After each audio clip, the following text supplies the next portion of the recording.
Le agradecemos al doctor Juan Pablo Saliguri, todo conocido acá en el medio nuestro, el neumólogo, el ser presidente actual de la Sociedad Uruguaya de Neumología, para que nos dé una charla al respecto. Esta charla lo pueden interrumpir, alguna duda que tengan, y si no, al final es buena la discusión, fundamentalmente para aquellos que tengan dudas, y esto está dirigido fundamentalmente para los pacientes que tienen estas enfermedades o familiares que le puede servir para conocer. Así que en nombre de la Clínica Kenny, te agradecemos mucho por estar acá. Muchas gracias. Muchas gracias a Rotary por la invitación, a Néstor por confiar en mí. Y bueno, es para mí un placer poder estar acá y tratar de hacer un poco más terrenal estas dos enfermedades que son el caballo de batalla de mi especialidad. Son 8 de cada 10 consultas son relacionadas al asma o la EPOC. Les voy a mostrar ahora algunos datos a nivel mundial, que son dos enfermedades de altísima prevalencia y que tienen un alto impacto. Y básicamente está muy demostrado a nivel mundial que la educación en estas enfermedades, el tomarse un tiempo para conversar, explicar y sobre todo explicar el tratamiento de ellas, es la piedra angular de este tratamiento. Pero para llegar a la patología tenemos que tener una mínima noción de la función pulmonar y en qué consiste el aparato respiratorio en sí mismo. Que cuando falla alguno de sus integrantes y entra en falla, uno comienza a tener síntomas. Y es lo que pasa básicamente en estas enfermedades. Ahí está bien, creo que pasa ahí. Bueno, el aparato respiratorio consta va de la nariz hasta el alvéolo, que ahora vamos a ir mirando de en qué se trata. Tiene una vía aérea superior que empieza en nariz, en faringe, laringe, donde están las cuerdas vocales, la tráquea, que es el tubo de llegada hacia ambos pulmones. Contamos con 2 pulmones y una caja torácica que lo contiene, y un gran músculo fundamental para la respiración, que es el diafragma, que es el músculo bomba, y que nos hace esta función: respira, filtra el aire, lo humedece, lo calienta y tiene una función defensiva fundamental.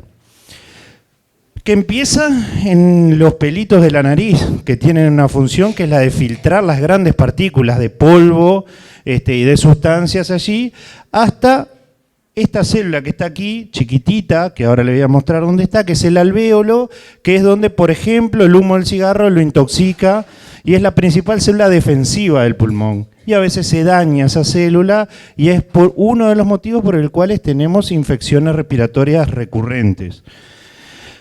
Los pulmones son 2, derecho e izquierdo. El pulmón derecho tiene 3 lóbulos, como están delimitados aquí, y cada lóbulo tiene sus segmentos pulmonares que están divididos entre sí. El lóbulo superior derecho tiene, el lóbulo superior derecho tiene 3 segmentos, el medio 2 y el lóbulo inferior derecho tiene 3.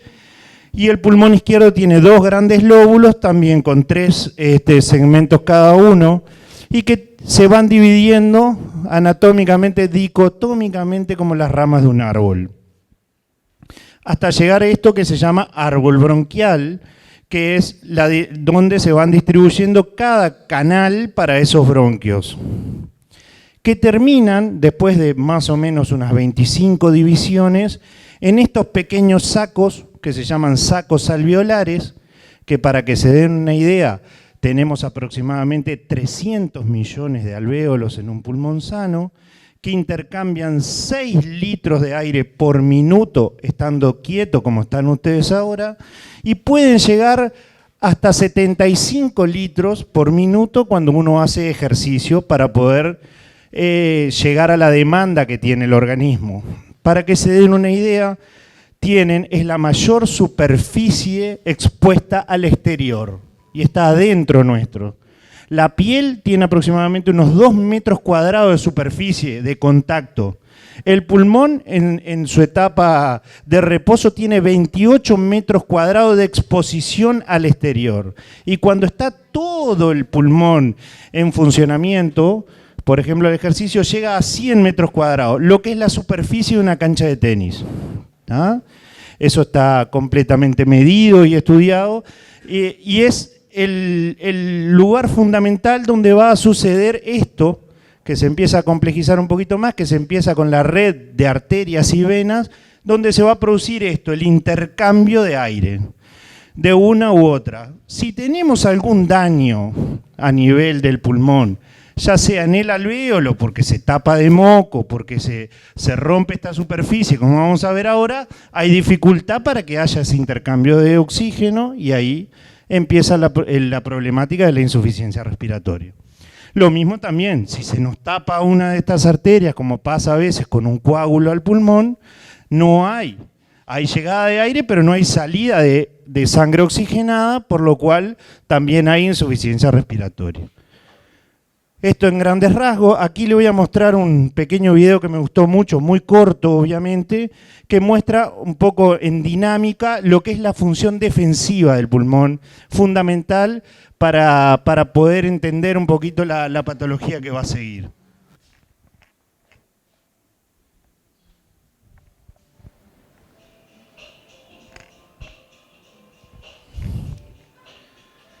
La idea es poder entender un poquito los diferentes mecanismos de defensa que tiene el pulmón.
Menos de 2 micrones para que llegue hasta el alvéolo, lo que mostraba hoy, una partícula.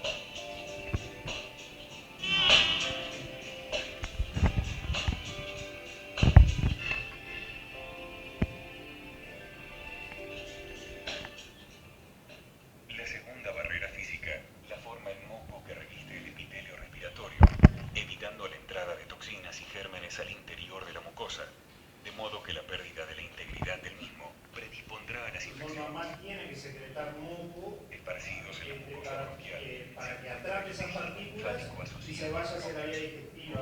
Por linfocitos y plasmocitos. Por estos pequeños pelitos que ustedes ven que se van, que se llaman cilias, que tienen todo el aparato respiratorio. Allí es donde, por ejemplo, en este campo que ustedes ven allí, que son pelitos de las células que van llevando las partículas de moco. Las células ciliadas responsables del clearance mucociliar. Las células en cepillo tipo 1 que producen el líquido Cuando uno periciliar. fuma y tiene, por ejemplo, bronquitis crónica por fumar, es porque estas células cargadas de moco empiezan a dominar la escena y se multiplican. En vez de tener una de cada 10, tenemos 8 de cada 10. Y las células basales indiferenciadas. Entonces hay una producción de moco más excesiva de la que el pulmón necesita. Y es allí donde el paciente empieza con tos, con expectoración bronquial permanente. Quedan atrapadas en la capa. La función del moco es esta: llueven las partículas de las impurezas del aire, caen en ese moco viscoso y las células la barren. Existe una célula Imperceptible para el cuerpo humano, llegan hasta la vía digestiva y se van por vía digestiva a las gruesas partículas. Traqueobronquial. Las células caliciformes acumulan glóbulos de moco en su región apical. Células de moco que ante una sustancia externa liberan más moco y vuelven a producir y se cargan, como se ve ahí Entonces eso permite que el aparato respiratorio tenga esta barrera que es imprescindible tener moco para como la propia defensa natural del pulmón. Son canales iónicos acoplados a la membrana plasmática de la superficie epitelial. Esta capa sol constituye el líquido pericial que comentaba, que son las cilias, que son lo que lo baten. Las cilias baten a una frecuencia entre 10 y 14 ciclos por segundo en sentido proximal, pasándose las partículas de moco una a las otras a la manera de oleaje, a una velocidad promedio de 1 centímetro por minuto. 1 centímetro por minuto. Este sistema es responsable del clearance mucociliar que determina el transporte.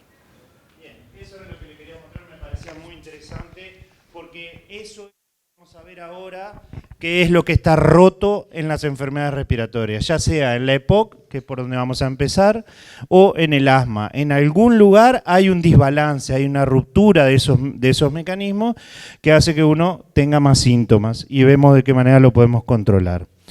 Ahora, ¿cómo se define EPOC o qué quiere decir? EPOC quiere decir enfermedad pulmonar obstructiva crónica y está definida a nivel mundial como una enfermedad frecuente, prevenible, tratable, que se caracteriza por síntomas respiratorios crónicos, limitación al flujo aéreo, que causa generalmente por inhalación de partículas o gases tóxicos. Esto está hecho así, si bien se la relaciona exclusivamente con el tabaco, hoy sabemos que hay otros factores. El tabaco es el principal factor a nivel mundial, es un problema que ya también es conocido por todos ustedes, que no solo causa enfermedades respiratorias, sino a nivel de todo el organismo, sobre todo cardiovasculares y oncológicas. Pero a nivel respiratorio, la exposición crónica al humo de tabaco también es la principal causa de EPOC. Hay exposición a biomasa, sobre todo humo de leña, que en muchos países subdesarrollados, donde todavía se sigue cocinando a leña en el intradomicilio, hay costumbres, sobre todo en Centroamérica, África, etcétera. Hay una exposición crónica al humo de leña donde se puede llegar a desarrollar igual síntoma, o la polución ambiental que como todos saben es un problema de las grandes urbes, y ahora les voy a mostrar algunas fotos. Ahora bien, esto es un problema. Ya en el 90 la Organización Mundial de la Salud situaba a la EPOC en el 6º lugar dentro de los mayores asesinos a nivel mundial. Los cardíacos primero, los cerebrovasculares, el accidente cerebrovascular, los problemas renales, las diarreas agudas, problemas a nivel perinatal, y después venía la EPOC. Pero alertaba que si pasaba el tiempo y no se hacían estrategias contra el tabaquismo, iba a llegar a avanzar, y es así que hoy la EPOC es la tercera causa de muerte por enfermedad crónica prevenible a nivel del mundo. Estudios globales en todo el mundo sobre a ver qué frecuente es esta enfermedad han llegado a estimar que entre el 9 al 10% de la población mundial mayor de 40 años es portadora de EPOC. Esto será mucho, será poco, esto es mucho, ¿tá? Aproximadamente unas 384 millones de personas a nivel mundial poseen EPOC. Hay 3 millones de muertes al año y se estima que para el año 2030 va a haber 4,5 millones de muertes al año por EPOC. A nivel de los países de primer mundo, que tienen esto un poco más estimado desde el punto de vista económico, a nivel de Europa, el 6% del presupuesto en salud está destinado a las enfermedades respiratorias crónicas y el 56% de este gasto, o sea, unos 38,8 billones de euros se gastan en el tratamiento de la EPOC.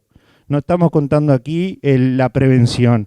Estados Unidos más o menos lo mismo, hay 32 billones de dólares anuales en gasto directo y unos 20 billones de dólares de gastos indirectos por lo que esta enfermedad causa. Ahora les voy a mostrar en breve que en este caso, en la EPOC, es más fácil tratar que no tratar. Si yo miro para otro lado y dejo a los pacientes sin diagnóstico, sin tratamiento total, no son un problema para la salud, terminan siendo 3 veces más caros que ir a buscarlos y tratarlos y diagnosticarlos y educarlos como se debería ver.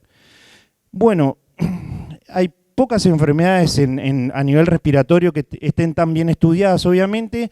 Ya desde mediados de los 2000 se generó un estudio muy importante a nivel de Latinoamérica, donde el Uruguay participó, y se estimó la prevalencia de EPOC en el Uruguay. Y por suerte salimos primeros una vez más, somos el país que más población con EPOC tiene a nivel de Latinoamérica. El 19.7% de los mayores de 40 años tienen obstrucción crónica al flujo aéreo en nuestro país. Esto es una cifra alarmante, pero mucho más alarmante es los datos menores de este estudio que demostraron que el 89% estaba subdiagnosticado, o sea, no tenía un diagnóstico hecho por su médico de EPOC. En el 69% de las veces que se le había diagnosticado EPOC no la tenía, y ahora les voy a mostrar el por qué y dónde está el problema. Por este motivo, porque hay un muy escaso uso de la espirometría o funcional respiratorio. La EPOC es de diagnóstico funcional, no es de diagnóstico ni imagenológico sobre todo, que tenemos hoy tengo EPOC o no tengo EPOC por la placa. Yo puedo tener una placa preciosa, normal, y el motor puede estar fundido. Yo siempre explico, los que me han escuchado en una consulta siempre cuento lo mismo. Si uno va a comprar un auto, le tiene que mirar la chapa, pero también le tiene que revisar el motor, porque puede comprar un auto muy bien de chapa, pero con el motor fundido. Los pulmones pueden estar muy lindos en la placa, pero pueden estar fundidos desde el punto de vista de la función pulmonar, que se tiene que medir por espirometría.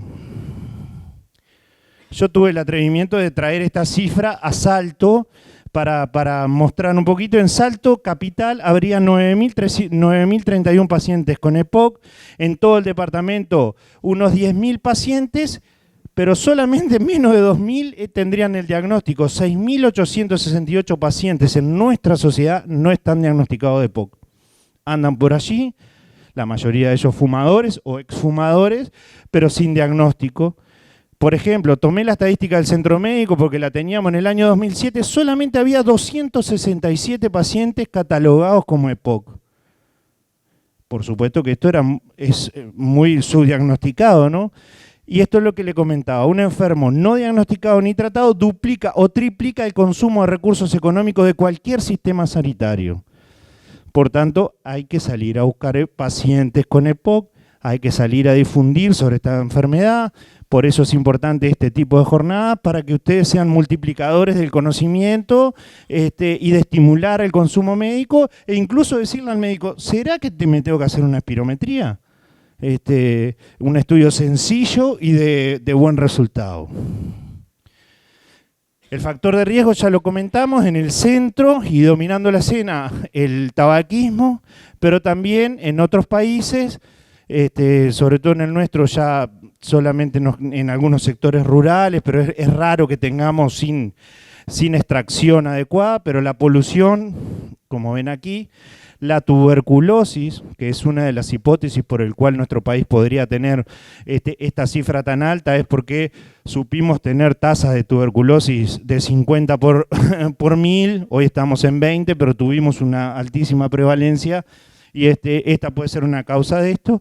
El tabaquismo pasivo, que es difícil de estimar, pero sobre todo si es durante el embarazo, hay alta probabilidad, se sabe que esos niños hoy nacen de menor tamaño y nacen con menor capacidad pulmonar cuando están expuestos dentro del vientre materno. Y bueno, algunas cifras como para demostrar esto es que el riesgo de desarrollar EPOC en fumadores es 10 veces mayor que en no fumadores. El fumador siempre tiende a defenderse, no, yo no tengo nada, no me pasa nada, yo me siento bien, yo no tengo síntomas, a mi padre no le pasó nada, hay mucho mito en torno a esta enfermedad. Los fumadores tienen 10 veces mayor riesgo. 50% de los fumadores desarrollarán la enfermedad, otros 50% no se sabe el porqué exacto de esta respuesta, pero sí sabemos algunas otras cosas, por ejemplo que el riesgo es directamente proporcional a la intensidad, más fumo, más riesgo, más probabilidad.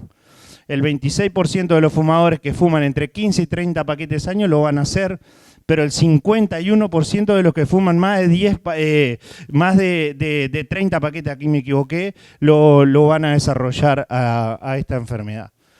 ¿Y qué es lo que pasa? Exposición al humo de tabaco, inflamación pulmonar, aumento de esa secreción de moco que les mostré, tapa la vía aérea, la obstruye, me lleva una infección que se denomina exacerbación, deterioro de la eliminación de moco, sigo fumando y aumento la producción de esas glándulas secretoras de moco que empiezan a inflamar y rompen la pared del alvéolo, como les voy a mostrar ahora. Vuelvo a tener una exacerbación, ya tengo dificultad para que el oxígeno pase porque esos alvéolos, esos sacos están rotos. Y bueno, este es una espiral que está denominado la espiral de la muerte, que si yo no corto esto en el tabaquismo, voy a ir cayendo hasta el final. Hoy por hoy sabemos, por suerte, que tenemos diferentes estrategias de tratamiento a este nivel que mejoran y me hacen salir de esta situación, ¿verdad? La inflamación que genera el humo de tabaco, lo que va a ir generando es que primero obstruye, inflama la pared del bronquio, hay más secreción de moco y lo rompe. Cuando rompe estos saquitos alveolares que le vi, quedan de esta manera, empieza el famoso enfisema. ¿Sabe? ¿Qué es eso? Es la ruptura del pulmón que comienza a nivel del saco alveolar.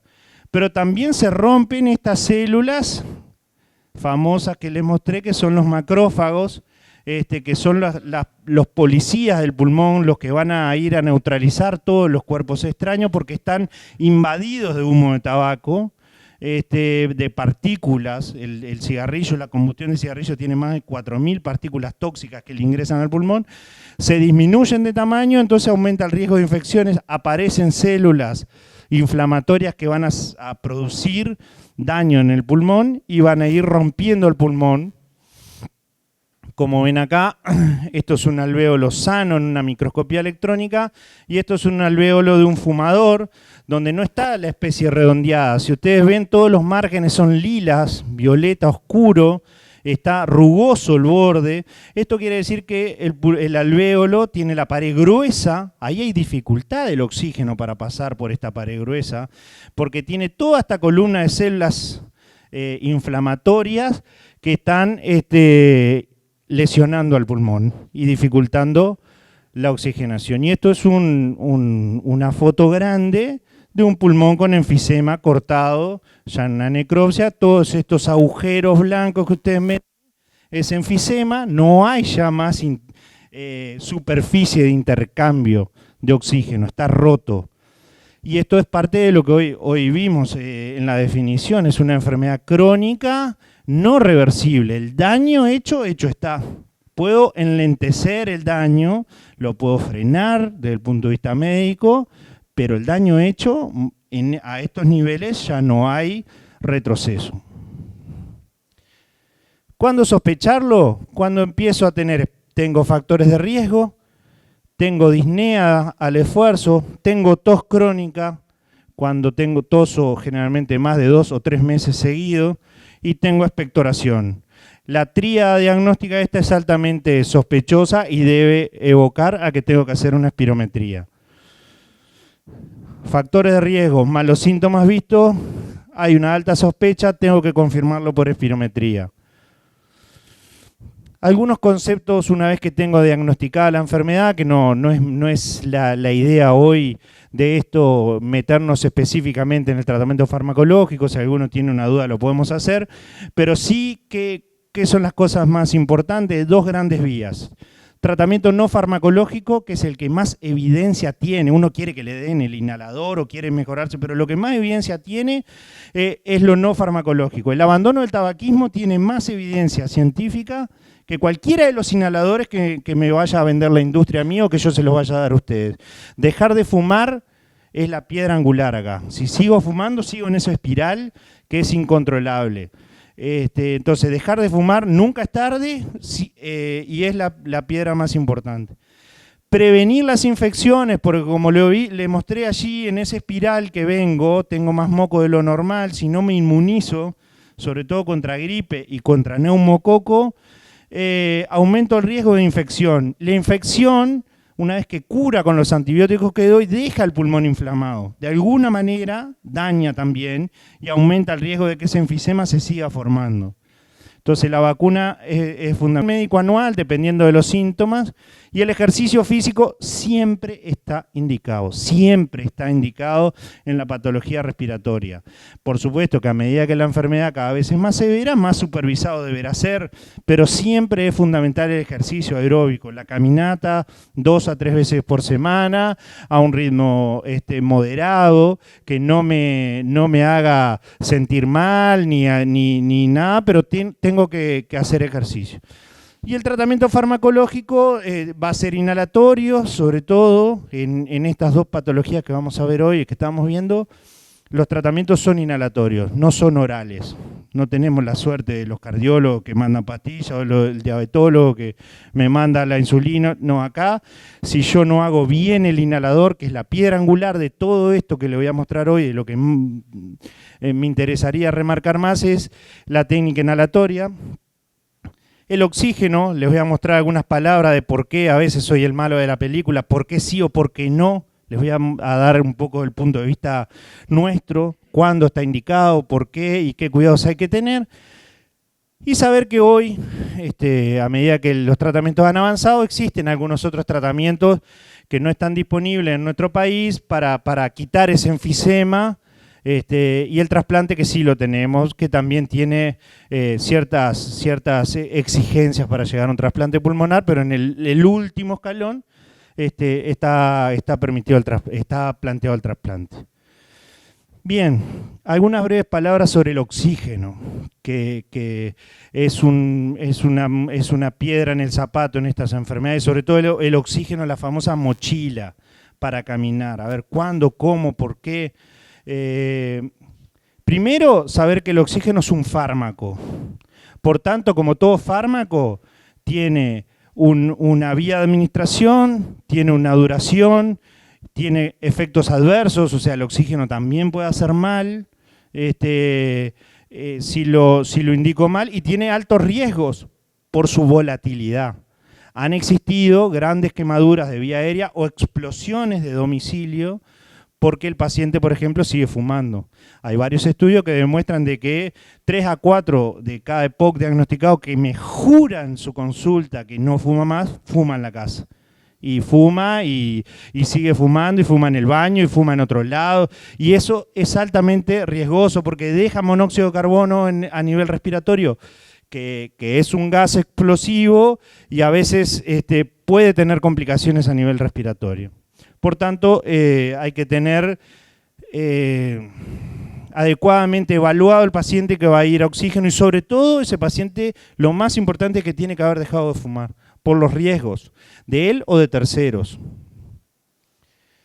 El oxígeno no es nuevo, ya en el 1700 hay imágenes y conceptos de que se inventaban diferentes dispositivos intentando administrar este rico fármaco, digamos. En la década del 60 empezó a existir los primeros tubos portátiles que permitían hacer oxígeno para que uno deambulara y mejorara estas situaciones. Hoy llegamos a una situación donde tenemos tanto los tubos de oxígeno, los famosos concentradores que toman aire ambiente, lo concentran y lo liberan en forma de oxígeno líquido que permite almacenar increíbles cantidades de litros congelado y por un sistema lo evapora y lo forma en oxígeno, que también hay mochila, y hoy la vedette en el mundo son los famosos concentradores portátiles, porque a diferencia de la bombona esta con oxígeno líquido, que yo tengo 2 horas para gastarla y tengo que volver a la bombona a recargarla, con los concentradores portátiles, mientras haya un toma corriente, yo voy y puedo ir de acá hasta La Quiaca si quiero, mientras tenga administración de energía eléctrica o incluso 12 volt porque tienen cargadores de 12 volt para estas situaciones. Le prometo que es la única gráfica científica que les voy a mostrar hoy. Y este estudio de la década de los 80, estos 2 estudios, son el por qué hoy los médicos somos un poco duros para demostrar a este sí y a este no.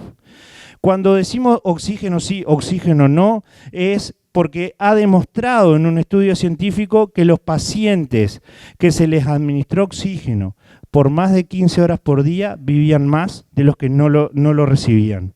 Y este fue el único estudio que demostró que estos pacientes portadores de EPOC que utilizaron el oxígeno más de 15 horas por día comparado con los demás, que se les mezcló otros tratamientos, vivieron más. ¿Y qué les pasaba a estos pacientes? Tenían que tener un nivel de oxígeno muy bajo a nivel arterial, ¿no? Habían dejado de fumar y estaban con su tratamiento completamente estable, o sea, tratamiento médico completo, con oxígeno vivían más. Por tanto, de allí se hicieron y se mantienen hasta hoy y se han diseñado miles de estudios de mucho mejores y no han podido demostrar que el oxígeno sea indicado a todos los pacientes. Sigue siendo la indicación la de 1980 y debe tener un nivel de oxígeno en sangre por debajo de 60 milímetros de mercurio. Se tiene que hacer diagnóstico a través de una gasometría arterial, que es una punción de la arteria radial, que está aquí, y se tiene que medir ese oxígeno. Si el paciente lo tiene por debajo o igual a 60 milímetros de mercurio, ese paciente se va a beneficiar del uso de oxígeno. ¿Qué pasa si está por encima? No se va a beneficiar. No se va a beneficiar en su expectativa de vida y por tanto allí es que los prestadores se sientan para decir, bueno, en estos casos no es beneficioso la administración de oxígeno. Es costoso y sobre todo esto que está aquí, que es algo por lo cual hoy, desde donde estoy yo hoy, de la Sociedad Uruguaya de Neumología, estamos conversando con las autoridades del Ministerio, no está cubierto en el famoso FTM, que es el formulario terapéutico médico. El oxígeno hoy no hay una obligación, el oxígeno de caminar la mochila, de poder brindarlo. Por tanto, los prestadores, tanto públicos como privados, en general tienden a no prestarlo. Aquí tengo que hacer una salvedad.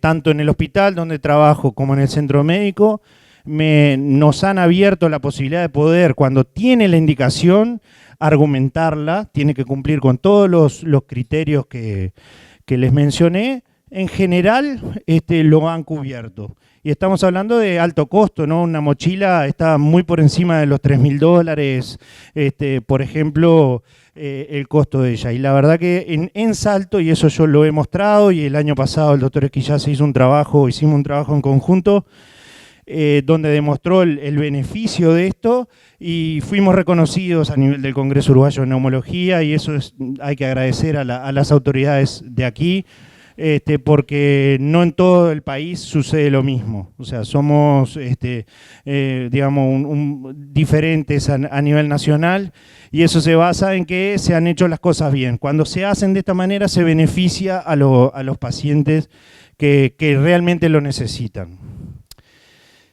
Para finalizar sobre lo que le quería mostrar del EPOC, hay un doctor muy famoso a nivel mundial, que es el doctor Bartolomé Celli, radicado en Estados Unidos, que ha escrito un decálogo sobre el manejo de la EPOC, que él incluye que es fundamental enfocar a la prevención. Aquí, como se sabe, se han hecho leyes que prohíben fumar en lugares cerrados y hay una importante lucha contra el tabaquismo. Por lo que les demostré, o sea que el abandono del tabaquismo es el número 1, sospechar la EPOC cuando hay la tríada diagnóstica, confirmarlo a través de una pirometría es el punto 3, evaluar el riesgo, esto es puramente médico, en base a los datos de esta espirometría y elementos generales de la enfermedad, evaluar si tiene otras enfermedades el paciente, porque los pacientes no tienen una, sino a veces tienen otras patologías, producto de, por ejemplo, del mismo tabaco, ¿verdad?, que daña y genera otras enfermedades. Promover la vacuna de gripe y neumococo, promover el ejercicio físico, iniciar un tratamiento específico y supervisarlo y volverlo a controlar porque los pacientes son tramposos. tienden a sentirse mejor y tienden a abandonar. Y eso nosotros los médicos ya lo sabemos, hay miles de estudios, yo no lo quise hoy atosigar a ustedes con datos, pero hay estudios infinitos en este sentido de que los pacientes abandonan el tratamiento, no solo inhalatorio, sino también el de la presión, el de la diabetes, a medida que se van sintiendo bien. Entonces hay que estar controlando al paciente con cierta regularidad. Bien. Y esto es lo que le comentaba hoy. Este es un estudio español hecho por una consultora muy importante que es PricewaterhouseCoopers, que estudió a todos los pacientes españoles con EPOC en estadios muy avanzados, tratados con oxígeno, y ellos encontraron que los pacientes que se los trataba con oxígeno ahorraban al sistema sanitario 1.372 euros por año. ¿Tá? Como ustedes ven acá, el costo anual de un tratamiento en EPOC en estadio avanzado era este. Si tenían ellos unos 80.000 pacientes, eran unos 100 millones de euros por año. Y si yo miraba para otro lado y no trataba a los pacientes, eran más caros, ¿tá? Y gastaban mucho más a nivel anual. Por tanto, cuando se habla de esta patología, siempre es mejor diagnosticar y tratar que mirar para el costado. Bueno, no sé si hay alguna pregunta sobre el tratamiento de la EPOC o sobre esto en EPOC, lo hablamos al final, como ustedes quieran. Si hay alguna pregunta importante, sí. Bueno.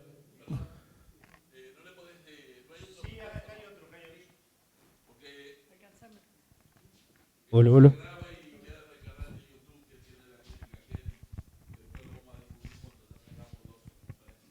No, ¿qué otra cosa te puede producir EPOC, por ejemplo, si no fumas o, por ejemplo, sí, polvillo de los corrales, polvillo de cosechadora, todo eso? No, el polvillo de cosechadora no hay nada demostrado. Lo que sí te puede causar la inhalación en grandes concentraciones de sustancias orgánicas, como es eso, es otra enfermedad respiratoria que se llama neumonitis por hipersensibilidad. Y hay hipersensibilidad a muchas enfermedades. Por ejemplo, es muy conocida la hipersensibilidad al heno, que se llama pulmón del granjero, por inhalar ese tipo de sustancias o minerales.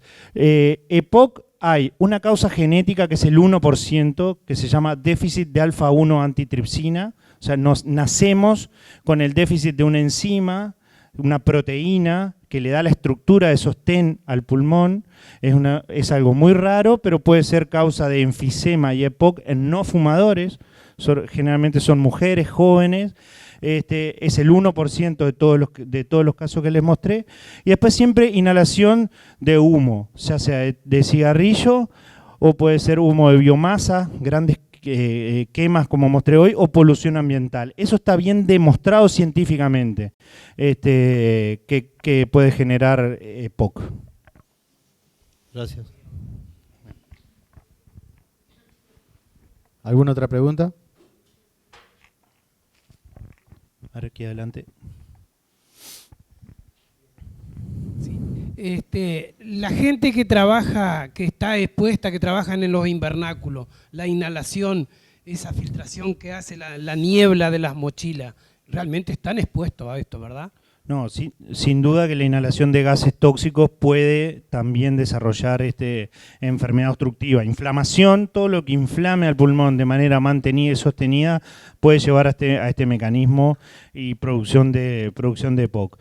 Generalmente también la inhalación, en primer lugar la exposición a agroquímicos en dispersión, lo que primero puede causar es lo mismo que expliqué recién. En una primera instancia es neumonitis por hipersensibilidad, hay una inflamación aguda del pulmón.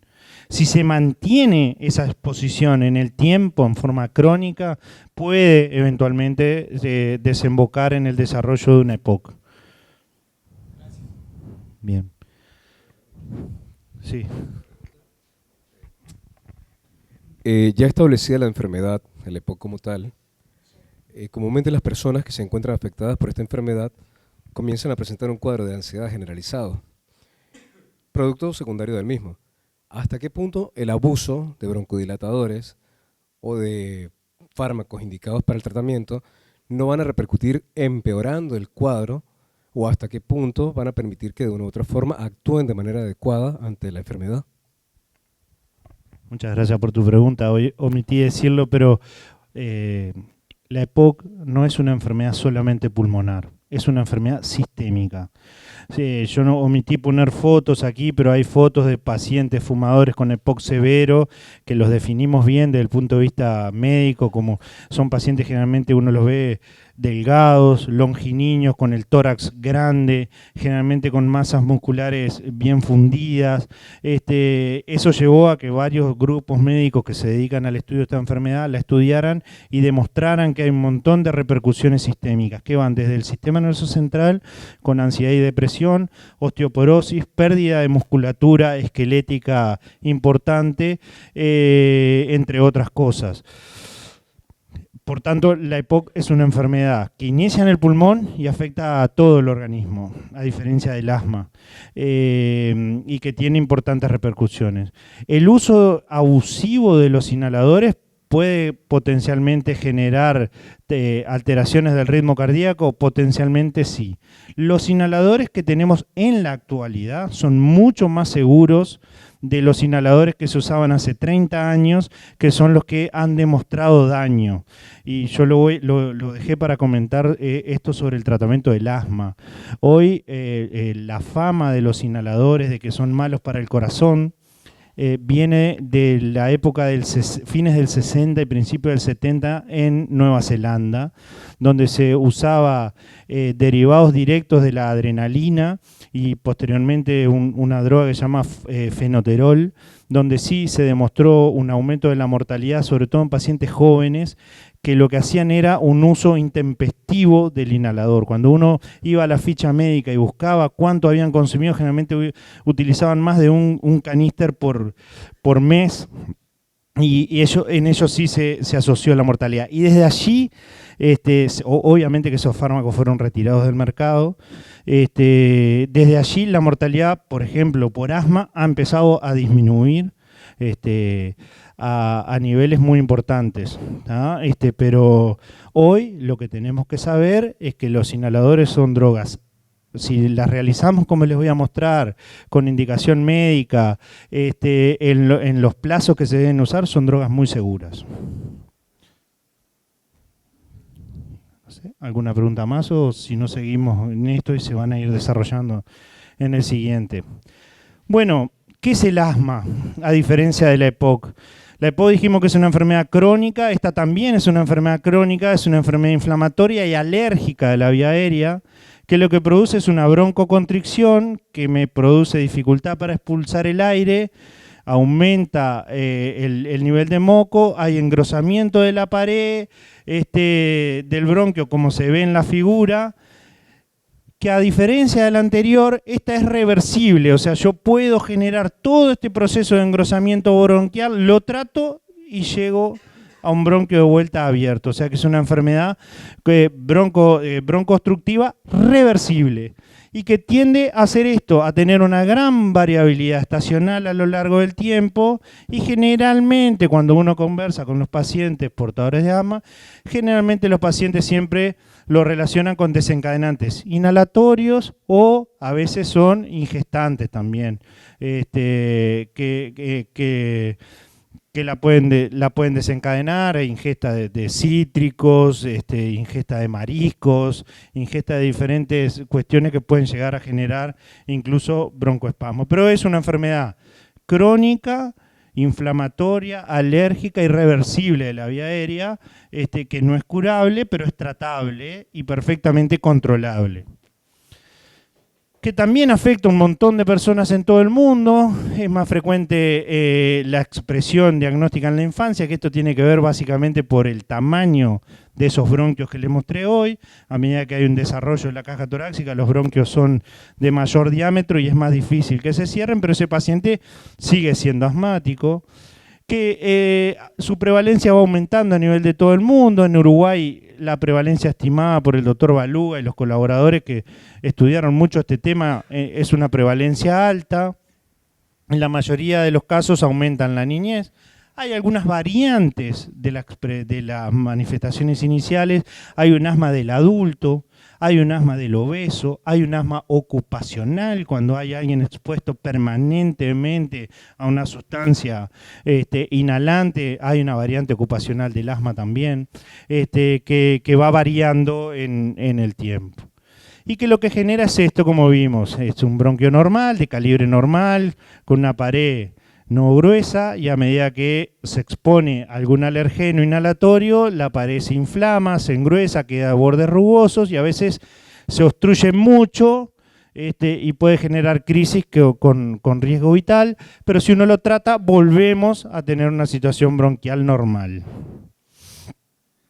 Los síntomas pueden ser múltiples, puede ir desde el dolor torácico, la sensación de opresión torácica, puede haber una variante que es solamente tos, o pueden estar los clásicos chillidos audibles a distancia en el pecho, que son como el silbido de un gato, el gruñido de un gato a nivel del pecho, que son altamente sospechosos. Hay muchos desencadenantes de asma, la exposición a pelo de animal, cigarro, humo, polvo, que es generalmente aerosoles, la relación estacional con la primavera tiene mucho que ver en estos casos. Y el asma, a diferencia del EPOC, que es un diagnóstico espirométrico puro, yo mido la capacidad respiratoria, si está por debajo del 70%, tengo EPOC o no tengo EPOC. El asma es de diagnóstico clínico, no hay ninguna prueba diagnóstica de oro que yo pueda decir, hágase este estudio como me hago para la diabetes, y si me da una glicemia por encima de 1,10 tengo diabetes. Acá no. Acá es la conversación con el médico, generalmente con el especialista, donde uno ve que los episodios de broncoespasmos repetidos, la exposición a alergenos, reversible con el tratamiento, generalmente si uno tiene antecedentes familiares, dado que hay una importante herencia en estos casos, bueno, me llevan al diagnóstico, que también debo hacer una espirometría, por ejemplo, para diagnosticar si también no tiene EPOC o la función pulmonar misma, ¿tá? O la realización de un pico de flujo. El pico de flujo está subutilizado en nuestro país, pero es un instrumento sencillo, un tubo con una medición en mililitros aquí, donde uno hace soplar al paciente, incluso se lo puede dar al paciente cuando uno sospecha asma ocupacional, que se lo lleve y se haga un pico de flujo antes de iniciar la tarea laboral, a la mitad y al final, para mostrar la variabilidad de la capacidad respiratoria. Es algo sencillo, que generalmente tenemos y subutilizamos, pero que también al paciente se lo podemos entregar y bajo un sistema colorimétrico como un semáforo me va diciendo si estoy bien, si tengo que tener precaución o si estoy en alerta de tener un episodio grave, porque la función pulmonar, los pacientes no tenemos los humanos la capacidad de percibir cuando la capacidad pulmonar está por arriba del 70%. Ahí no la percibimos, creemos, y es el gran problema que tienen los pacientes con asma. Cuando generalmente el paciente te dice estoy impecable, me siento bárbaro, le mido la función pulmonar y me encuentro obstrucción. Y el paciente se siente bien. Hay una disociación entre la percepción de enfermedad y la realidad objetiva a nivel respiratorio. Como le decía, el asma no se cura, pero se logra un control, y ese control tiene que ir a controlar los síntomas diurnos, los síntomas nocturnos, que no haya limitación de la vida cotidiana, escolar, ya sea en el niño, o laboral en el adulto, que haya utilización o no de la medicación de rescate, y qué percepción del grado de control tiene ese paciente sobre su enfermedad. Como les decía, el 70% de los pacientes que tienen asma no controlada, cuando uno los lleva a un cuestionario estricto sobre la presencia de estos síntomas, la mayoría de los pacientes no la tienen adecuadamente controlada, y obviamente que esto lleva a que muchos gastos en salud sean por esta asma no controlada. ¿Cómo se trata? Hay que educar, hay que reconocer y evitar factores de riesgo. Debe haber un plan escrito, ya sea del tratamiento preventivo, que les voy a hacer hincapié ahora, o el tratamiento de una crisis o el tratamiento de rescate, que me tome y me saque del nivel de un episodio de crisis. Hay que tener una revisión médica, hay que corroborar permanentemente el uso adecuado del inhalador y también está indicado el ejercicio. Es bien sabido, aquí en Salto hay un plan de estimulación de la natación en niños que ha sido ampliamente demostrado el beneficio que tiene los ejercicios que estimulan la capacidad aeróbica respiratoria, en específico en la natación, en el desarrollo, fortalecimiento de los músculos respiratorios es muy importante en esto. Y hay deportistas olímpicos, medallistas olímpicos, que son asmáticos y compiten a primer nivel, futbolistas muchos, que por lo tanto el asma no debe ser una contraindicación para la realización de ejercicio. Es muy frecuente en nuestro medio que nos lleguen a nosotros los especialistas solicitudes de profesor de educación física que no puede hacer, que le dé un certificado que no pueden hacer ejercicio. No, eso no es una mala cosa si entramos en ese camino. Por supuesto que si son una clase de gimnasia a las 8 de la mañana en invierno frío y lo hago correr un test de Cooper 10 vueltas a la cancha, sí, genera broncoespasmo, lo utilizamos nosotros para demostrar broncoespasmo por ejercicio, es decir, este paciente tiene broncoespasmo al ejercicio, pero se tiene que tratar, y si el paciente se trata adecuadamente, no debería tener síntomas tampoco al ejercicio, ni riesgo, todo lo contrario. El tratamiento son los broncodilatadores y algo importante también otro de los grandes mitos que hay a nivel del tratamiento del asma es la dependencia. Están bien demostrado que los inhaladores no generan ningún tipo de dependencia, más que aquellos pacientes severos que la pasaron mal o que temieron en algún momento que una crisis podía poner en riesgo su vida, la dependencia a tenerlo cerca para que no le falte, pero no dependencia como puede haber con alguna de las sustancias tóxicas o drogas. Esto es importante, hay que recalcarlo, los pacientes no entienden porque no les explicamos la diferencia entre un tratamiento de rescate que me agarra de los pelos y me saca del broncoespasmo de un tratamiento preventivo. Los pacientes tienden siempre a tenerle fe a su salbutamol, a su ventolina, a su declomol. Y esto tiene una explicación farmacológica clara. Yo me hago un disparo de salbutamol, Butoven, Ventolin o cualquiera de ellos, y llega a su máximo acción a los 15 minutos, tiene una acción broncodilatadora rapidísima y a las 4 horas se va del organismo. Y obviamente que eso el paciente lo percibe como un alivio casi que inmediato. A diferencia de los preventivos, que uno se lo da y no percibe absolutamente nada.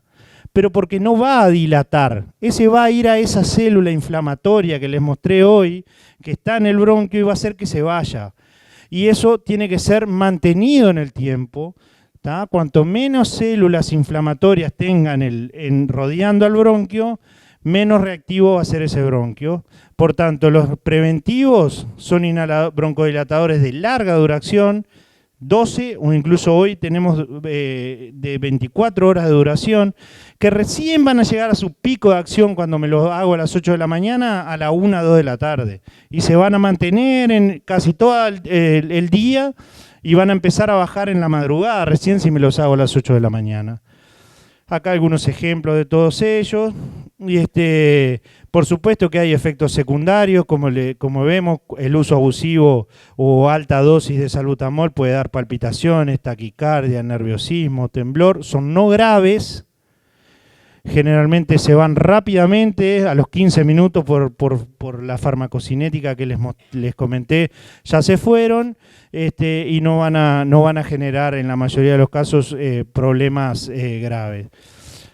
La diferencia de los preventivos, generalmente la droga madre, el corticoide inhalado, es importante el enjuague siempre de boca después para que el excedente que quede en boca o lengua se vaya, porque eso si no puede predisponer a irritación de boca, de garganta, incluso el desarrollo de hongos, como le voy a mostrar ahí, que son a veces complicaciones de estos tratamientos.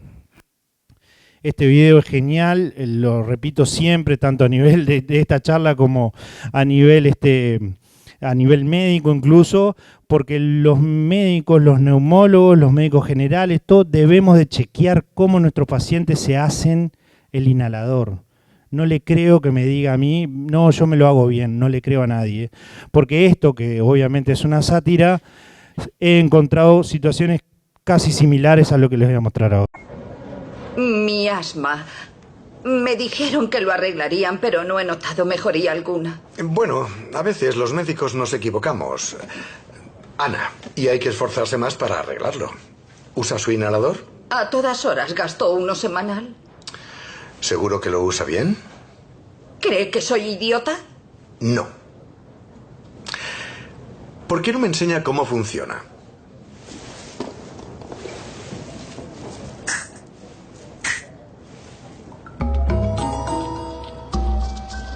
Cabrón.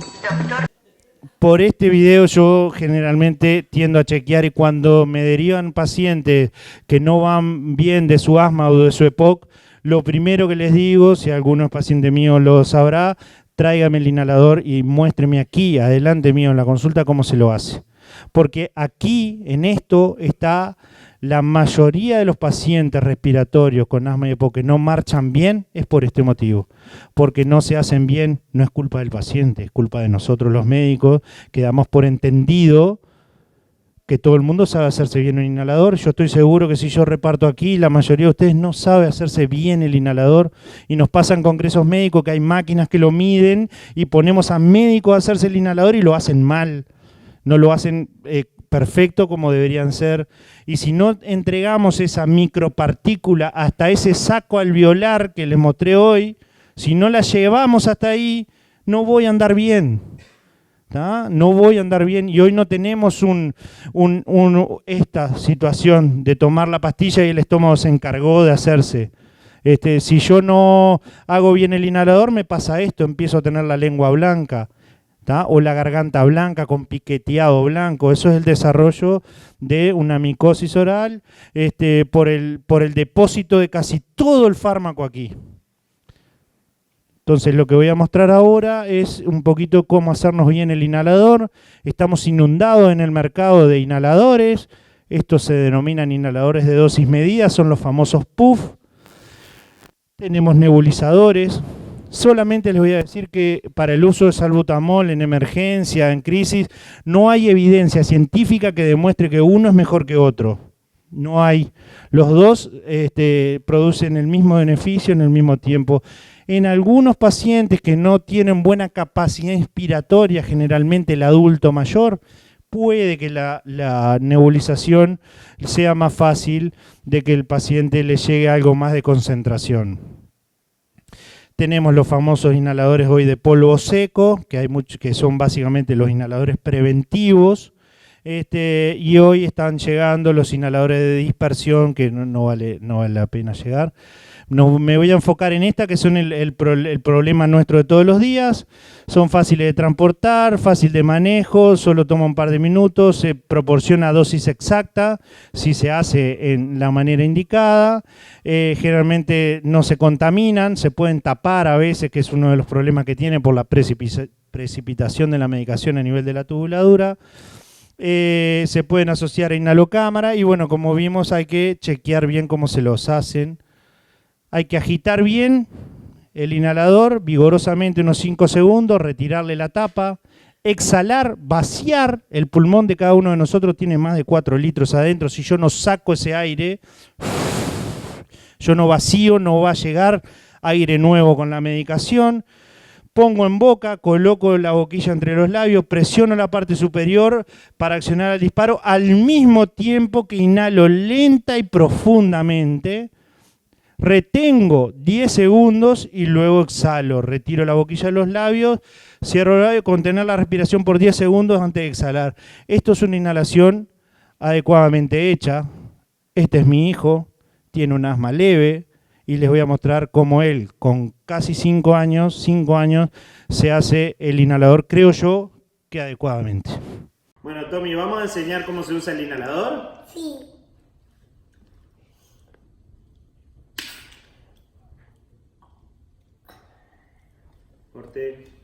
Yo creo que si él lo puede hacer, todos nosotros lo podemos hacer con constancia, con entrenamiento, con corrección de cada una de las inhalaciones para lograr que se llegue en una buena concentración a nivel pulmonar. Hoy tenemos estas válvulas unidireccionales con válvulas acá que solo permiten salir cuando yo inspiro.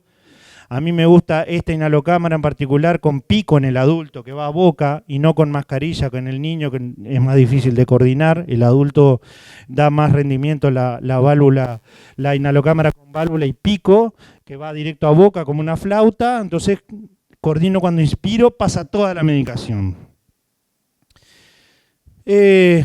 Los errores son genéricos, no exhalo adecuadamente, no aguanto la respiración, no coordino. Entonces esto hay que evaluarlo en cada paciente cuando voy a indicarlos, sobre todo los preventivos nuevos, los preventivos de polvo. Si el paciente no tiene una buena inspiración, es difícil que le llegue en buena concentración al pulmón. Pero la capacidad de inspirar es una capacidad, como comer, hablar o caminar. Se entrena y se mejora. Tengo que tener constancia en el uso adecuado. O sea, hay que practicar este tipo de cosas. Hay que conocer el dispositivo que se está indicando, tomar el tiempo para explicarle al paciente, verificar que entendió. Y si no obtengo resultado esperado con el tratamiento inhalatorio, verifico adherencia, verifico que la técnica sea correcta, verifico el diagnóstico porque nos podemos equivocar en estas cuestiones cuando no hay respuesta adecuada cuando lo presiento, en este tipo de cosas. Y bueno, las conclusiones es una enfermedad crónica que se puede controlar con medicación broncodilatadora, hay que mantenerse lejos de los desencadenantes, hay que tener un control médico y reconocer los síntomas de crisis. Algunas diferencias, estas ya quedaron demostradas hoy en esta charla que hay entre una u otra. Me guardé esta, que hay un 10% de pacientes con asma que, aunque les cueste creer a ustedes, fuman y desarrollan ambas patologías. Desarrollan una EPOC, que generalmente se ve en adultos mayores de 40 años, que fuman, donde la célula inflamatoria es el neutrófilo, donde hay destrucción del parénquima, por tanto es una enfermedad que no es reversible, no tiene hiperreactividad bronquial como sí la tiene el asma, tiene pobre respuesta al tratamiento broncodilatador, no responde a los corticoides inhalados y que es una enfermedad que repercute a nivel de todo el organismo. Esto es EPOC. El asma generalmente inicia en la infancia con el adulto joven, en el 50 al 60% asocia rinitis alérgica a nivel nasal, la célula implicada es el eosinófilo, es reversible, tiene hiperreactividad bronquial. La hiperreactividad bronquial es la respuesta exagerada del bronquio, el cierre exagerado ante un estímulo como el clima, por ejemplo. Con respuesta a los broncodilatadores, responde a los corticoides y no tiene repercusiones sistémicas como la tiene la EPOC. Bueno, esto es todo lo que tenía para comentarle a usted. Por favor, que las preguntas no sean difíciles para poder responder. Buenas noches. Me gustó su charla, primera cosa.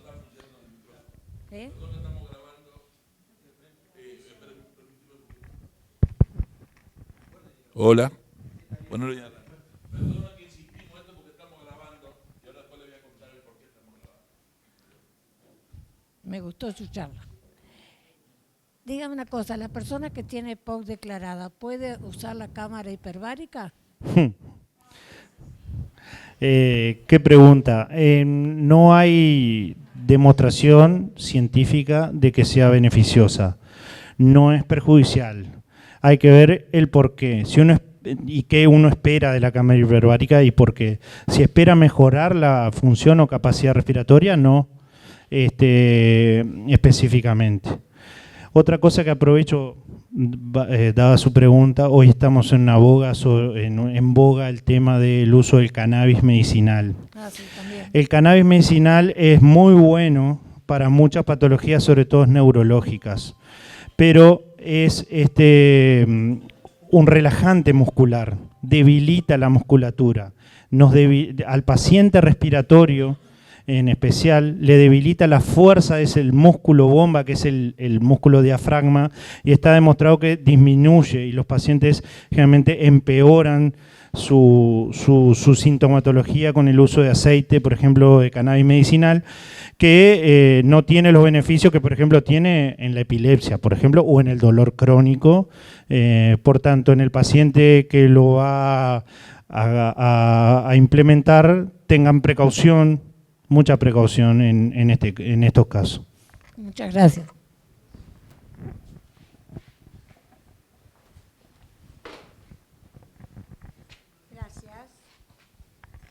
Bueno, esto, ante todo, quiero agradecer, les quiero felicitar a los de Rotary. Me dio mucha alegría verlo al doctor Campos, que me conoce desde muy chica, a toda mi familia, al atendido. Bueno, lo otro es agradecerle al doctor, discúlpeme, doctor. Bueno, al doctor Pablo, desde que estoy en manos de él, que hace años, yo usé muchísimos años tubo de oxígeno en 2 piezas, en la cocina y en el dormitorio. Y el doctor Saliburi, cuando empecé con él, que hace ya, creo que estaba por casarse.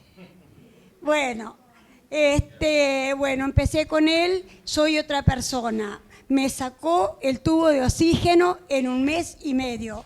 Me hizo ese estudio, se lo hace en la muñeca. No, bueno, así que les agradezco y también les agradezco por la oportunidad de que cada vez aprendemos más.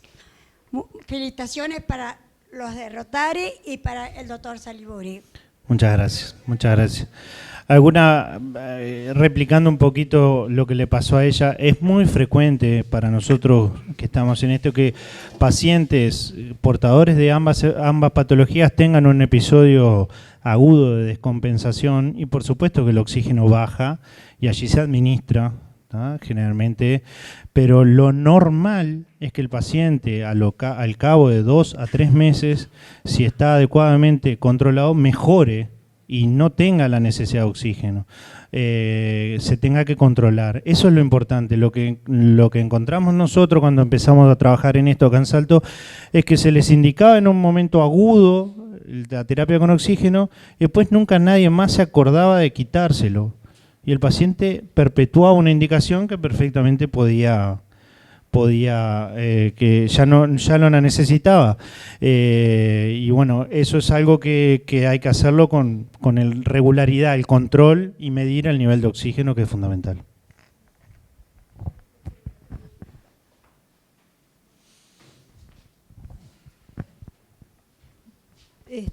Yo soy asmática de hace muchos años, tratada con usted, cumplo el tratamiento con los preventivos. También hay alimentos que no ingiero, me cuido mucho en las comidas. Creo que más bien alérgico lo mío, porque los cambios de estación es impresionante como me ataco. Pero me pasó una situación hace un tiempo atrás, es que así de golpe quedé hiperinsuflada, que me explotaba la caja torácica, digo, no tenía oxígeno, una sensación espantosa. No puedo recordar que si me hice uno del Beclomol o el Serflu, pero me sentí morir. Digo, vivo a 3 kilómetros y pico de emergencia. Digo, lo que yo quisiera, si me pasara otra vez, poder tener algo así en casa que me lo pueda hacer, porque me sentí morir. Sí, lo que tienen que tener los pacientes, y cuanto más lejos de un centro asistencial está, es un plan escrito de cómo hacerse el uso de los inhaladores de rescate en ese momento, que pueden ser una combinación de varios de ellos en lo que se llama una serie de disparos, que generalmente van de 1, 2 o 3 disparos cada 15 a 20 minutos por 1 hora. Y si al cabo de la hora no hay mejoría, se inicia con corticoides orales. Generalmente tiene que tener prednisona al paciente en casa para el manejo de esas crisis. Esas dos son las terapias farmacológicas por excelencia. Y sobre todo lo que tienen que tener es el resto de la familia conocer la situación y brindar un ambiente de la mayor tranquilidad posible. Lo que pasa en esas situaciones con un broncoespasmo es realmente hinchazón de aire, el bronquio se cierra, queda aire atrapado por atrás y el pulmón se llena de aire, usado entre comillas, y eso quita capacidad, hace que ese diafragma baje, quedo hinchado de aire con el bronquio cerrado. Y eso quita mucha capacidad. Entonces, una de las maniobras es generalmente apoyarse sobre algo, ¿tá?, con la caja torácica levemente inclinada, y exhalar soplando. Cuando inhalo por nariz y saco contrarresistencia. Esa función de válvula hace que salga más aire del que entra y me voy, entre comillas, deshinchando como parte del tratamiento, ¿no? O sea, no me va a curar, pero me va a ayudar a aliviar ese momento agudo. O sea, apoyarse sobre algo, exhalar soplando hasta sacar, inhalar hondo por nariz y bueno, ir intercalando con la realización de la medicación. Doctor, yo quería preguntarle si, por ejemplo, el tener rinitis, bueno, esos estornudos y después mucha secreción, ¿quiere decir que hay algo de asma, de asmático, o puede ser solo rinitis? Puede ser solo rinitis, pero la mayoría de los pacientes con rinitis en algún momento de su vida van a desarrollar síntomas de asma.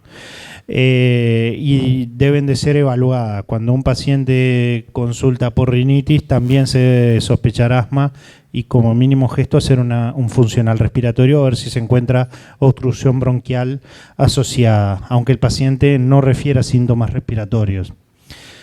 Otra recomendación importante que se nos pasa incluso a nosotros los médicos, que muchos de los pacientes con asma o con rinitis se llevan muy mal con la aspirina, con el ácido acetilsalicílico y generan síntomas a veces imperceptibles, porque me lo mandó el cardiólogo, porque tuve un infarto, porque tengo indicación de tomar aspirina por razones médicas, pero ni el cardiólogo tiene la precaución de mirar ni si el paciente tiene asma o rinitis o intolerancia a los AINE, que se llaman, ni muchas veces nosotros los neumólogos no preguntamos si el paciente consume aspirina, pero la aspirina en algunos pacientes, no en todos, desarrolla síntomas de rinitis, es lo más común, y síntomas de asma, descontrola el asma de muchos pacientes. Entonces esa es otra de las precauciones muchas veces a tener en cuenta. Gracias. El tema de la rinitis, como dice la compañera, genera una picazón, como una comezón acá, y mucho moco, mucha agua, ¿verdad? Y a veces puede ser que produzca fiebre. No, fiebre de por sí no, es una enfermedad alérgica importante, pero fiebre no. Si hay fiebre asociada a rinitis, uno tiene que empezar en una infección, que muchas veces es una complicación del paciente con rinitis, ya sea una rinitis infecciosa purulenta o lo más común, la rinosinusitis alérgica infecciosa, que se obstruyen los meatos, los conductos que unen los senos faciales, los huecos que tenemos en la cara, se obstruyen y se junta moco por detrás y eso genera una rinosinusitis alérgica. La rinitis se debe tratar, o sea, hoy no tiene cura, pero sí tiene tratamiento para esto. Unas breves palabras para dedicarle el tema es muy común esto, si el alergista tiene o no que ver. En la mayoría de los pacientes, me atrevería a decir 90-95% de los pacientes con rinitis alérgica y asma, se hacen los prick test, los test cutáneos a esto, y nos da positivo a casi todo lo que nos rodea en nuestra vida cotidiana, ya sea desde el pasto hasta el pelo de gato, hasta lo que nos midan nos da positivo, por tanto no hay una posibilidad de desensibilización. la terapia de exposición gradual al alergeno para ver si me puedo curar a eso, como puede pasar a un antibiótico, por ejemplo, y se hace una desensibilización y se cura. Está bien que los pacientes en alguna vez en su vida pasen por un alergista, pero hoy no hay demostración científica de que la desensibilización vaya a mejorar o a curar los síntomas respiratorios del paciente. Puede pasar de que sea extremadamente alérgico, haya una variación en algún pico de la exposición de algún alergeno, me desensibilice y mejore parcialmente mis síntomas cotidianos, pero no es lo común, no es lo frecuente. Yo quería preguntar sobre el cortisoide y la prednisona, la corticoide y la prednisona, si es apta para todo tipo de paciente. Gracias por la pregunta.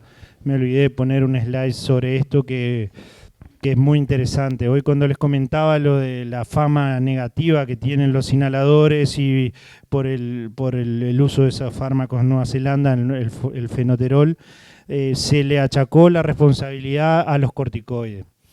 Hay dos vías. Los corticoides inhalados, los que van en el inhalador, son en microdosis y van, si se hace la técnica como les mostré correctamente, van a actuar sobre el pulmón y tienen mínimos efectos sistémicos. Que no son lo mismo de tomar corticoide oral. La prednisona o sus derivados vía oral o intravenosa tienen que ser indicados por periodos cortos de tiempo y se deben de tratar de retirar lo más precozmente posible, generalmente 5, 7, 10 días, para evitar los efectos secundarios que sí tienen. Son fármacos muy buenos, pero que generan efectos adversos muy importantes a nivel tanto digestivo, circulatorio o musculoesquelético, por tanto tienen que tenérseles mucho respeto.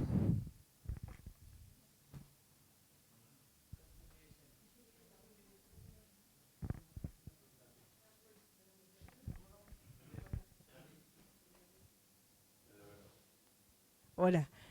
¿Sí? Hola. Una pregunta. Tengo un nieto que tiene 4 años, que la mitad de su vida, 2 años, vivió en Estados Unidos, nació allá, y es recurrente en él el broncoespasmo. ¿Eso es asma? Porque yo nunca escuché a los padres decir que tiene asma. Siempre escuché broncoespasmo. Sí, eso es asma. Los episodios repetidos de broncoespasmo con reversibilidad es diagnóstico en principio de asma. Hay que hacerse, tiene que tener algunos exámenes, como mostré hoy, de exclusión, sobre todo a primera infancia, de otras enfermedades simuladoras de asma, que los pediatras manejan muy bien, pero una placa de tórax normal, algunos exámenes de sangre para demostrar defensas y alergia alterados. Pero si todo eso es normal y son episodios repetitivos de broncoespasmo que revierten con el tratamiento broncodilatador, en principio hasta demostración de lo contrario, eso es asma. Sí, usa inhaladores. Sí, está en Montevideo. Sí, eso es asma y se trata y andan bien.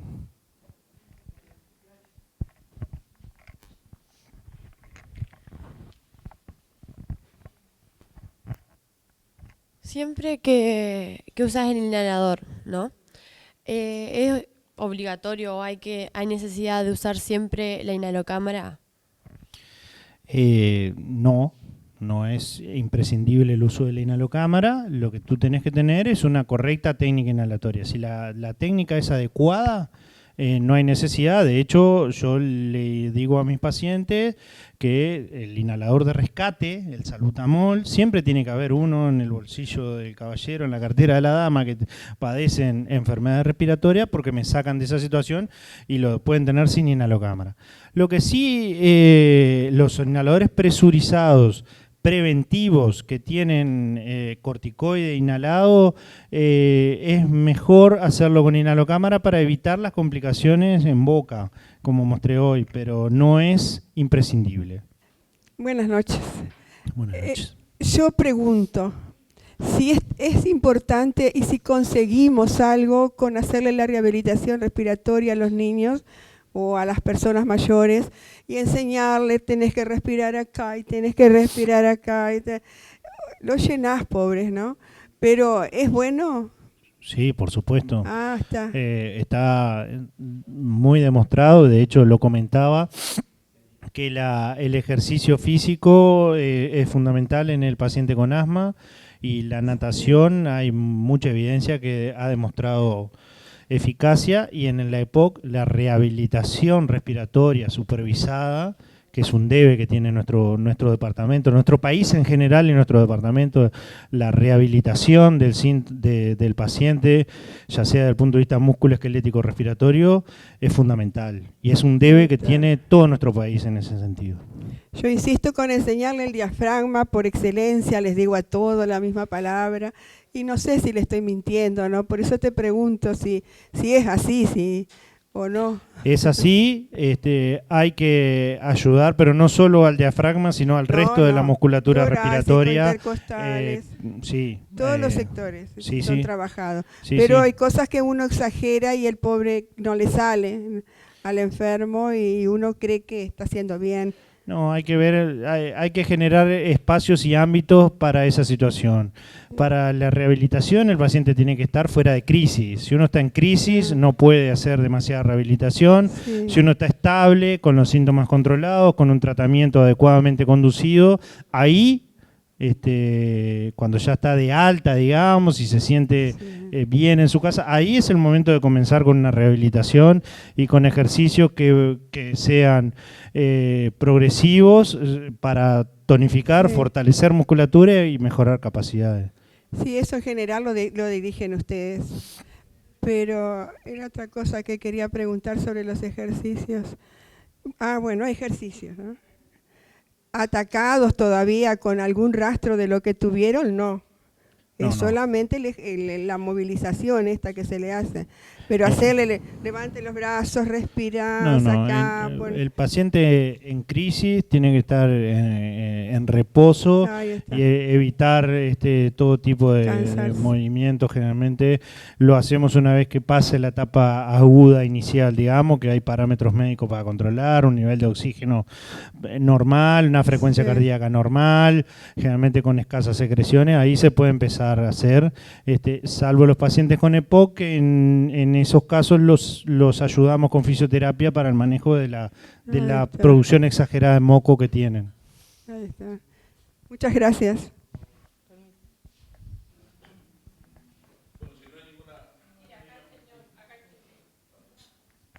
Sí, mire, la pregunta va, ¿cómo mido la capacidad de respirar, si me entra bien aire o no? Porque yo mañana justo tengo una consulta hice una consulta con alguien que me quiere operar la nariz porque me dijeron que no respiro bien. Pero ¿cómo se mide esa respiración? Cuando aspirás por nariz, largás por boca. ¿Sí? ¿Te llena bien los pulmones o no? No, a ver, la mecánica respiratoria, lo normal es respirar por nariz, exhalar por boca, y es una maniobra innata. Los pacientes que son respiradores bucales generalmente tienen algún grado de obstrucción nasal, ya sea anatómico por torsión del tabique o por aumento del tamaño de sus cornetes dentro por alergia u otro caso, que en forma crónica llevan a que uno respire por donde menos resistencia tiene, que es por boca. Si hay una obstrucción anatómica de nariz y o garganta, bueno, hay que evaluar si se puede mejorar desde el punto de vista médico, y si no, generalmente se tiende a plantear la corrección quirúrgica de eso. En cuanto a medir la capacidad, sí, se puede, y es a través de un funcional respiratorio. Eso me mide la capacidad pulmonar, no me mide la eficiencia de mi ventilación, de mi respiración. Me dice que para mi peso, talla y sexo, que está estipulado que tiene que haber un predicto de tantos litros de capacidad pulmonar, cómo estoy respecto a ese ideal. Si estoy por encima, si estoy igual, estoy en el 100%, estoy en el 80, 70, 60. Eso se puede decir. Incluso se puede llegar a medir cómo difunde el oxígeno desde el alvéolo a la sangre. Eso también es posible, se llama difusión de monóxido y es un estudio de capacidad pulmonar que se mide si hay dificultad en atravesar esa membrana, como les mostré hoy al principio. Eso es posible de poder medir, ¿no? La capacidad pulmonar. Tengo otra más, por ejemplo, el polvillo de corral, la cipermetrina, cuando bañas ganado, ¿te puede producir alergia a eso? Sí. O simplemente te viene la tos porque inhalaste algo de eso. No, la exposición ocasional a un agrotóxico puede generar síntomas ocasionales que van desde la tos, la irritación o incluso el broncoespasmo. La exposición repetitiva en el tiempo y sostenida en el tiempo a los agrotóxicos puede llegar eventualmente a generar no solo EPOC, sino algunas otras enfermedades respiratorias como hoy comenté, que va desde la neumonitis por hipersensibilidad, que se llama, hasta episodios de asma en diferentes proporciones, digamos. Pero sí, hay demostración de que son perjudiciales para el pulmón. Muy bien, muchas gracias.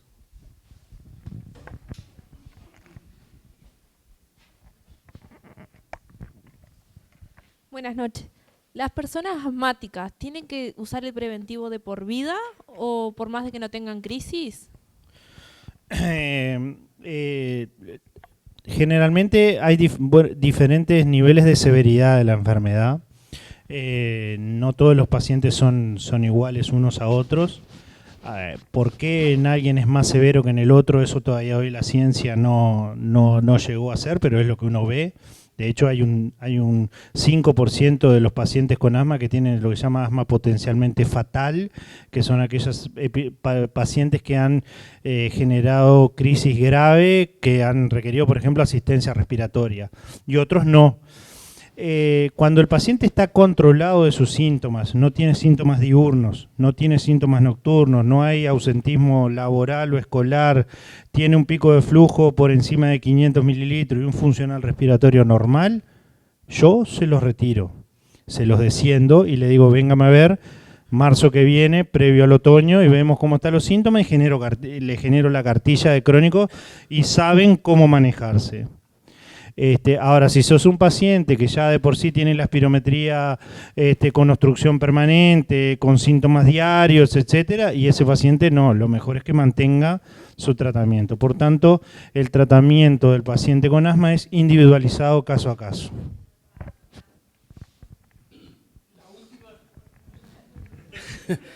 Yo tengo un nieto que tiene 7 años y lo han traído urgente. Digo, ahora con esto que acabo de escuchar, le voy a recomendar a mi hijo y a mi nuera que lo traigan sano a una consulta para que evacúen toda esta parte, ¿verdad? Sí, es imprescindible que lo vea el pediatra. Los pediatras manejan muy bien el asma porque es muy frecuente el broncoespasmo y los episodios de crisis en pediatría, no solo por asma, sino también por infección respiratoria. O sea, al tener menor tamaño la vía respiratoria se obstruye y silba, igual que el asma, en la primera infancia mucho. Por tanto, la consulta es fundamental. En nuestro país, si bien en el mundo existe hace muchísimo la neumología pediátrica, que es una especialidad en sí misma, recién el año pasado empezó a existir esa especialidad en nuestro país, como a través de la Facultad de Medicina. Recién en 3 o 4 años vamos a tener los primeros egresados. Hay poquitos neumopediatras en el país, que generalmente han sido pediatras que se han ido a formar en el extranjero y han venido y que hoy integran la cátedra de neumopediatría que está en desarrollo. Pero los pediatras en general manejan muy bien la patología asmática. Muchas gracias a todos por estar acá. 2 o 3 cosas de información. Una información que en la medicina hay enfermedades, pero los médicos tratan enfermos. ¿Por qué? Porque hay una respuesta a cada persona y por eso se puede, los que van a dar las conferencias hoy, el doctor Salihuri y todos otros, pueden darle orientaciones generales, porque después cada cosa es personalizada y él lo manifestó perfectamente, ¿verdad? Es decir, la idea acá es que las personas vayan con un conocimiento mayor del que tenían, porque está demostrado que mejora ampliamente la evolución de las enfermedades. La otra vez quería manifestarle que ya ahí tenemos un canal de YouTube que dice Clínica Kenny Salto, que ya está subido a la primera conferencia que fue dada el 10 de mayo, que luego una vez que compaginemos la conferencia de Salisbury, va a estar también en ese canal. La idea es que Salto tenga un canal para todos los pacientes, que después la vamos a difundir para todo el país. La otra cosa antes de terminar, pues queremos agradecerte. Muchas gracias, estuvo muy buena la charla. A la mamá y a la hija que nos acompañaron muy bien. Y antes de retirarnos queremos pedirle a nuestra presidente, Ana, para entregarte un recuerdo, simplemente un recuerdo que de este momento de esta charla, y que te quede para que cuando tomes un café te acuerdes de nosotros. Muchas gracias.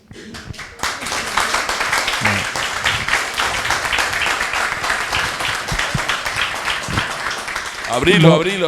Mirá. Muchas gracias para usted, Néstor. Sabés que hay una debilidad contigo, fue un maestro mío aquí en Salto. Muchísimas gracias. Es para mí un placer poder estar aquí hoy con usted, un desafío. Generalmente acostumbrado a dar conferencias médicas con otro contenido científico, tener que hacer una conferencia para pacientes es un desafío. Tuve que volver a repasar, a estudiar, a tratar de llevar un poco al llano un lenguaje que se entienda, así que muchísimas gracias y a las órdenes en lo que crean que puedo ayudar. Van a estar informados por la prensa que han colaborado con la televisión, con todos los medios de difusión, porque la idea es seguir haciendo estas charlas. Las vamos cambiando los días, porque hay gente que un día no puede los martes, otro día no puede, para tratar de ser lo más equitativo posible. De cualquier manera, para los que no puedan concurrir, vamos a pasar, cuando ya tengamos bien organizado, a pasar donde pueden ver estas charlas. Ana, para finalizar. Nada más que no es reiterativo, simplemente el orgullo y el agradecimiento al doctor, a todos los involucrados en esto y al público en general. Esperamos que esto realmente quede chico, que realmente se ve la experiencia que vivimos acá, la necesidad de este tipo de información, mano a mano, con la gente que tiene, además de la capacidad profesional, la capacidad humana de transmitir de esta forma que a los que no sabemos nada nos llega y nos llega tan bien. Así que bueno, muchísimas gracias a todos.